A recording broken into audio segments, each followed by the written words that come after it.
अर्रहमान। पिछले दिनों कुछ अर्सा पहले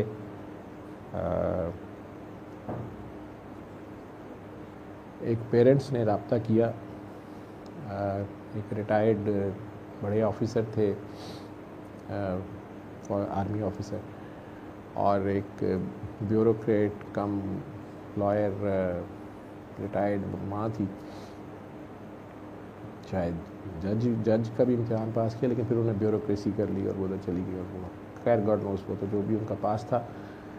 तो उन्होंने रब्ता किया जी कि हमारा बच्चा है और बड़ी मुश्किल से वो आपके पास आने से ख़ुद राज़ी हुआ है, और फ़लाँ डेट है उसने जो अपॉइंटमेंट ली है आपके क्लिनिक पे, और उसकी वजह उसके कोई गुरु हैं जो कोई फैशन इंडस्ट्री से कोई आपके किसी दुआ सेशन में आए होंगे या उसका कोई सीनियर था।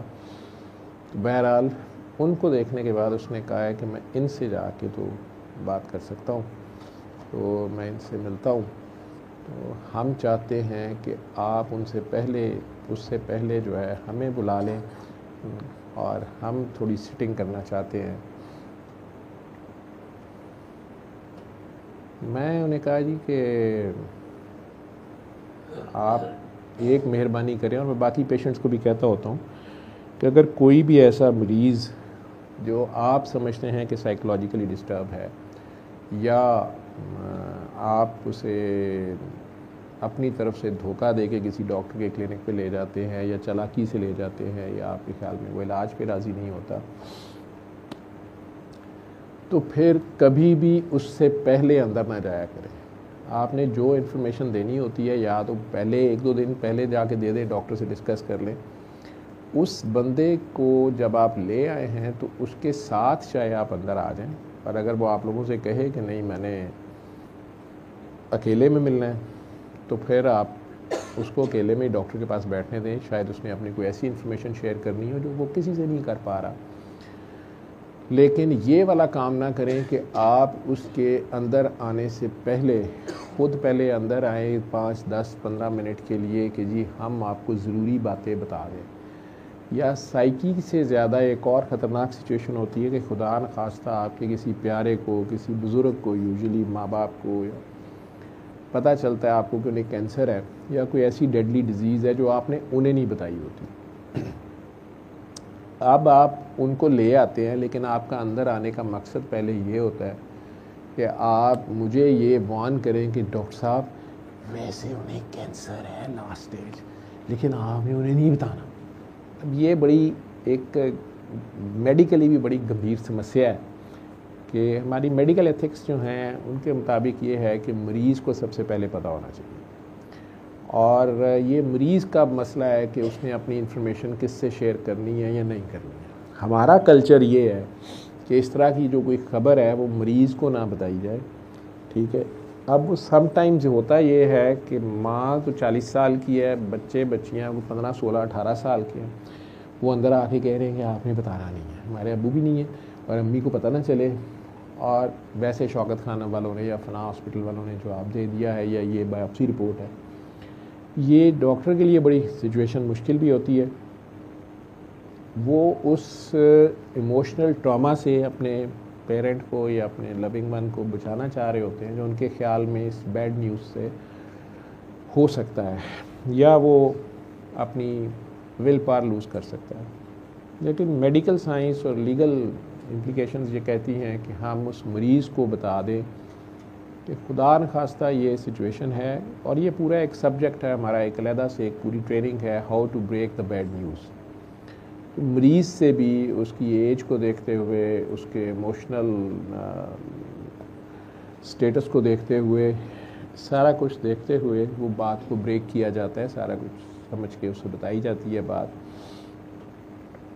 और उसे रिफ्लेक्ट करने का टाइम दिया जाता है। फिर हमें ये भी पता होता है कि कई पेशेंट्स इवन पता चलने पर भी कई बार स्टेट ऑफ डिनाइल में चले जाते हैं, कहते नहीं आपकी रिपोर्टिंग गलती का मानते ही नहीं है, उठ के चले जाते हैं, या रोना धोना भी चले जाते हैं। हाँ, कई बार इमोशनल शॉक में भी कुछ लोग चले जाते हैं, लेकिन मैक्सिमम 1, 2, 3 दिन के बाद वो मरीज़ यूजुअली उस बीमारी को एक्सेप्ट करता है और फिर वो ये सोच लेता है कि मैंने इसे फ़ाइट करना है, मैंने इसे लड़ना ही है, इसका कोई हल निकालना है, या क्या है इसका हल, चाहे जो मर्ज़ी हो जाए, चाहे डेडली डिजीज़ का लास्ट स्टेज है फिर भी उसे एक होप होती है या वो लड़ना चाहता है।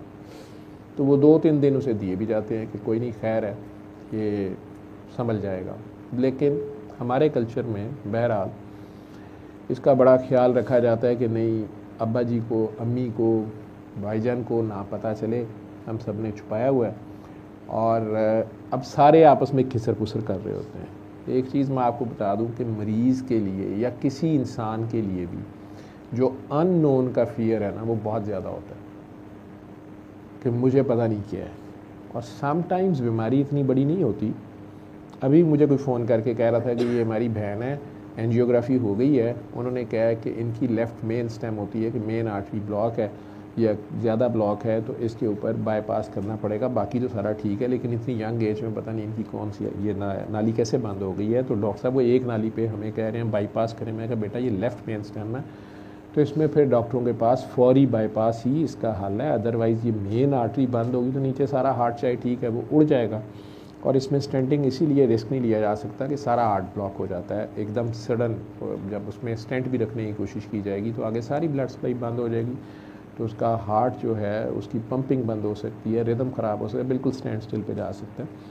तो इसलिए फिर बाईपास किया जाता है कंट्रोल सेटिंग में, उसे बाईपास पे डाल के और सारा। तो स्टिल वो मानने पे तैयार नहीं थे। मुझे कह रहे थे कि वो आप ना इसे दुआ करा दें। तो कल इन्होंने हमें छुट्टी दे देनी है, बड़ी मुश्किल से आपका नंबर मिला है, तो आप इसे दुआ करा दें। देखें छोटी सी उम्र है, मासूम है, इसको पता भी नहीं है, तो पता नहीं कैसे इसको ये बीमारी हो गई है। तो आपने इसको बताना नहीं है कि इसको लेफ़्ट मेन स्टेम में डॉक्टरों ने बाईपास करा है। तो मैंने कहा मैं उसे क्या कहूँगा, उसे क्यों दुआ करा रहा हूँ। तो मैंने कहा उन्हें पता है कि उन्हें हार्ट का मसला है, वो कार्डियोलॉजी में दाखिल हुई हैं, उनको हार्ट अटैक तक का तो पता ही होगा कि मुझे हुआ है या हार्ट का मसला हुआ है। तो अब एंजियोग्राफी में अगर थोड़ी सेडेशन दी थी, उससे बाहर आ गई, उन्हें डिटेल नहीं पता, ये तो उसे पता ही है दिल का कोई मसला है, मैं उसे दुआ करा देता हूँ।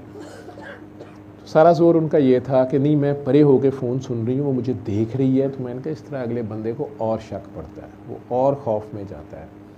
तो इसी तरह जब आप अपने किसी नियर एंड डियर वन से इस तरह की खबर छुपा रहे होते हैं, लेकिन ले के उसको आप कैंसर हॉस्पिटल में या कार्डियक हॉस्पिटल में या किसी ऐसे न्यूरो सर्जनों के पास जा रहे हैं, तो ये अंदाज़े वो खुद ही लगाता रहता है कि मुझे फिर है कोई कैंसर ही है, गल कोई मुक गई है।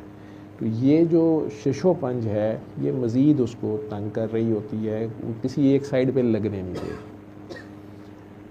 लेकिन वो दुआ के हिसाब से अलग बात है। कई बार मैं कह देता हूँ कि आप जो है वो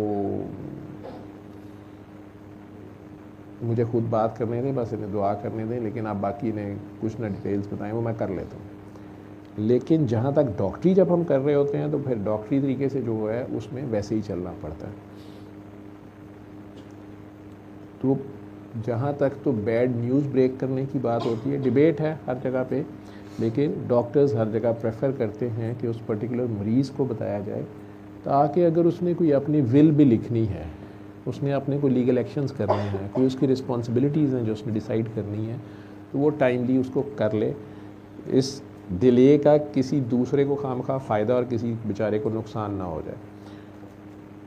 जहाँ तक ये साइकी के पेशेंट्स का, ये मेरी बहरहाल आप लोगों से रिक्वेस्ट है, अगर मेरे क्लिनिक पे भी आने की जो लोग ज़िद करते हैं या आते हैं, कि आपने जो भी इंफॉर्मेशन देनी होती है या तो पहले बात कर लिया करें, उस मरीज़ को बिल्कुल ऐसे ही आप उसके साथ आए जैसा कि आप भी मुझे पहली बार मिल रहे हैं, और चूँकि मैंने उससे बात करनी होती है एक्सटेम्पोर। साइकी के मरीज़ों से काफ़ी हद तक बात जो है, अगर वो स्पिरिचुअल आप समझ रहे होते हैं कि उन्हें असल मसला स्पिरिचुअल है, तो मैं जब एक्सटेम्पोर बात कर रहा होता हूँ, फिलबदी बात कर रहा होता हूँ, रब मेरे मुंह से कोई बातें निकलवा देता है, तो वो बंदा हैरानी में जाता है। वो अपनी जिस धुन में जहाँ उसकी सुई फंसी होती है वहाँ से ठिठकता है, वो हैरत में जाता है, और वहाँ से वो परेशान होकर मेरी बात सुनने की कोशिश करता है कि इनको कैसे पता है मेरी ये पर्सनल बात, या ये बात इनको किसने बताई है। लेकिन अगर वही बात आपने मुझे नहीं, किसी ने भी नहीं बताई हुई, लेकिन आप अंदर तशरीफ़ लाए हैं 5 मिनट पहले, तो अब वो बाहर बैठा है जब भी वो अंदर आता है तो वो ये मेरे पे शक करता है कि ये लोग आपस में पता नहीं क्यों क्या इन्होंने खिचड़ी पकाई है। तो नंबर 1 तो उसको मेरे पे शक आ गया, जहाँ शक आ जाएगा वहाँ हक नहीं रहेगा। दूसरा, अगर अब मैं कोई बात ऐसी बोलूँगा भी उसके फ़ायदे की जो उसको हैरान करनी चाहिए, जो उसको सोचने पे मजबूर करनी चाहिए, जिस पे उसको अचानक ठिठक के सोचना चाहिए, अपने आप को रिव्यू करना चाहिए कि यार इसको कैसे पता ये बात, तो उसकी बजाय वो ये सोचता है कि ये इन्होंने बताई होगी, ये इन्होंने बताई होगी, ये इसलिए कर रहा है, उस बात का कोई फ़ायदा नहीं। तो उन दोनों पेरेंट्स को भी मैंने कहा जी मैं आपके तारुफ सारे सुन रही हैं, तो आप इस तरह करें कि आप पहले आ जाएं, लेकिन उसके साथ आप ना आइएगा, और अगर आपने उसके साथ आना है तो फिर चुप करके साथ ही एंटर होइएगा और मुझे अपने तरीके से डील करने दें। आप मुझे कोई इन्फॉर्मेशन ना दें, उसको अपना जिसे कहते हैं कि दिल खोलने दीजिएगा, बोलने दीजिएगा। और अगर वो आपको कहिएगा, आप कह रहे हैं 30 ईयर्स ओल्ड के करीब है, तो उसको बात करने दीजिएगा। सल्ले अला सल्ले अला सल्ले अला सल्ले अला सल्ले अला शफीना सल्ले अला